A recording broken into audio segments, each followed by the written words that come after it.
सभी श्रोताओं का रामायण की कथा में हार्दिक स्वागत, अभिनंदन। आज के इस वीडियो में आप सभी के सामने प्रस्तुत है जिसका शीर्षक है रावण सीता संवाद। बढ़ते हैं कहानी की तरफ। दुख से कातर और राम के वियोग में अश्रु बहाती हुई सीता के पास जाकर रावण बोला, शोभने, अब उस राज्य से च्युत दीन तपस्वी राम के लिए अश्रु बहाना व्यर्थ है। राम में इतनी शक्ति कहाँ है कि यहाँ तक आने का मनोरथ भी कर सके। तू उसे विस्मृत कर दे विशाल लोचने, तू मुझे पति के रूप में अंगीकार कर ले। समुद्र से घिरे 100 योजन विस्तार वाले अपने इस राज्य को मैं तुझे अर्पित कर दूंगा। मैं जो तीनों लोकों का स्वामी हूँ, तेरे चरणों का दास बनकर रहूँगा। मेरी समस्त सुंदर रानियाँ तेरी दासी बनकर रहेंगी। समस्त देव, दानव, नर, किन्नर जो मेरे दास हैं, तेरे दास बनकर रहेंगे।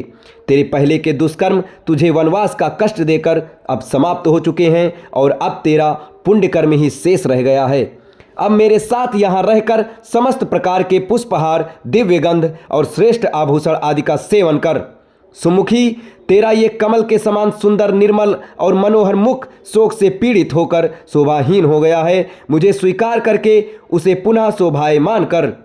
धर्म और लोकलाज का भय निर्मूल है। ये सब मात्र तेरे मिथ्या और विचार हैं। किसी सुंदरी का युद्ध में हरण करके उसके साथ विवाह करना भी तो वैदिक रीति का एक अंग ही है। इसीलिए तू निःशंक होकर मेरी बन जा। मैं तेरे इन कमल और कोमल चरणों पर अपने ये 10 मस्तक रख रहा हूँ, मुझ पर शीघ्र कृपा कर।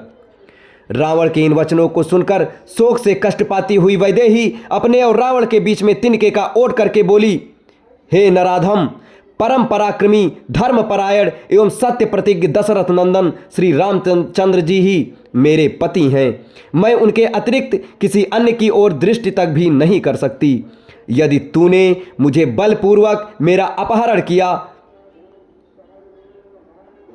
तो अपने भाई खर की तरह जनस्थान के युद्ध स्थल पर ही मारा गया होता, किंतु तू कायरों की तरह मुझे चुरा लाया है। तेरे इस अनर्गल प्रलाप से ऐसा प्रतीत होता है कि अब लंका सहित तेरे विनाश का समय आ गया है।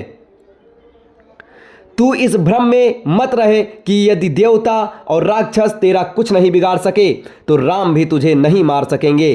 उन्होंने हाथों से ही तेरी मृत्यु निश्चित लिखी है।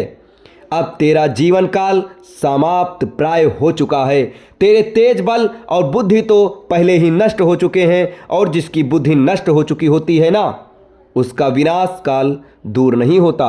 अरे राक्षसाधम, तू महापापी है, इसलिए मेरा स्पर्श नहीं कर सकता। तूने कभी सोचा भी है कि कमलों में विहार करने वाली संघनी हंसिनी क्या कभी कुक्कुट के साथ रह सकती है?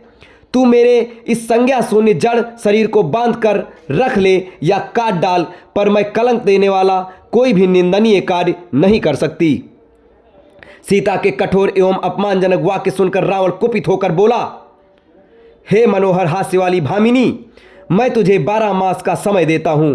यदि 1 वर्ष के अंदर तू स्वेच्छापूर्वक मेरे पास नहीं आई तो मैं तेरे टुकड़े टुकड़े कर दूंगा।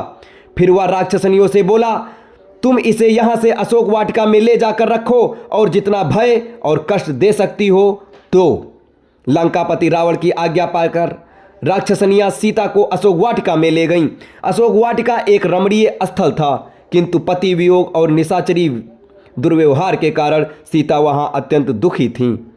सीता का अशोक वाटिका में प्रवेश जानकर पितामह ब्रह्मा देवराज इंद्र के पास आए और बोले, सदा सुख में पली हुई पतिव्रता महाभागा सीता पति के चरणों के दर्शन से वंचित होने के कारण दुख और चिंताओं से संतप्त हो गई हैं और प्राण यात्रा भोजन नहीं कर रही हैं। ऐसी दशा में निसंदेह वे अपना प्राण त्याग कर देंगी। अतः तुम शीघ्र लंकापुरी में प्रवेश करके उन्हें उत्तम हविष्य प्रदान करो।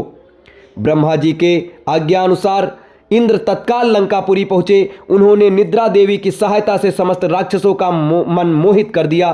फिर वे सीता के पास जाकर बोले, हे देवी, आप शोक ना करें, मैं सचीपति इंद्र राम की सहायता करूंगा। मेरे प्रसाद से वे विशाल सेना लेकर समुद्र पार करके यहाँ आएंगे। अतः तुम इस हविष्य को स्वीकार करो।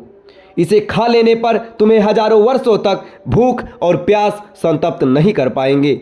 शंकित सीता ने उनसे कहा, मुझे कैसे विश्वास हो कि आप देवराज इंद्र ही हैं। इस पर देवराज इंद्र ने समस्त देवोचित लक्षणों का प्रदर्शन करके सीता की शंका का निवारण कर दिया। विश्वास हो जाने पर सीता बोली, ये मेरा सौभाग्य है कि आज आपके मुख से मुझे अपने पति का नाम सुनने को मिला। आप मेरे लिए मेरे ससुर दशरथ और पिता जनक के तुल्य हैं। मैं आपके हाथों से इस पायस रूप हविष्य दूध से बनी हुई खीर को स्वीकार करती हूँ। ये रकुल की वृद्धि करने वाला हो। इस प्रकार से इंद्र द्वारा प्रदत्त हविष्य को खाकर जानकी भूख प्यास के कष्ट से मुक्त हो गई और देवराज इंद्र राक्षसों को मोहित करने वाली निद्रा के साथ देवलोक को चले गए। अब इसके आगे की कथा आपको अगले वीडियो में बताई जाएगी। तब तक हमारे साथ बने रहें। धन्यवाद। जय श्री राम।